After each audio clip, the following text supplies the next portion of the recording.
לי נראה שביבי שוב פעם ינצח ויהיה ראש הממשלה. מדינת ישראל. זאת שאלה טובה, אני לא בטוח, יכול להיות גברת לבני. אולי לי? נפתלי בנט ראש הבא. ציפי לבני. ציפי לבני? כן. אני חושב שביבי נתניהו יהיה הראש הממשלה. I would like to see a woman. Okay, thank you. I would like to see a woman.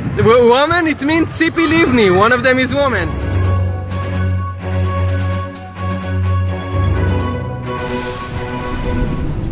בטח זה יהיה נפתלי בנט. אם רצונו של נשיא אובמה יתקיים, זה יהיה איש בשם הרצוג. אם רצון עם ישראל יתקיים, זה יהיה בנימין נתניהו. אוקיי. ביבי נתניהו. בבחירות הקרובות אתם בוחרים לשמור על הילדים שלנו. בבחירות הקרובות מצביעים רק הליכוד.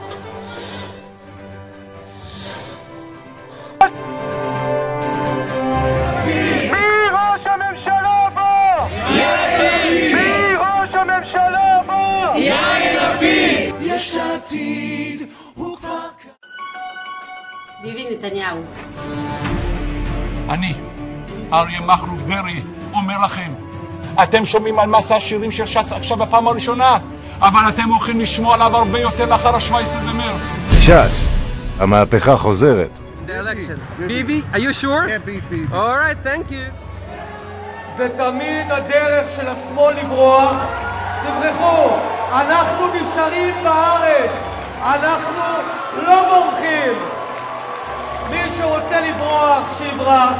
מי שרוצה להישאר ולהילחם, יישאר וילחם. אני לא בורח.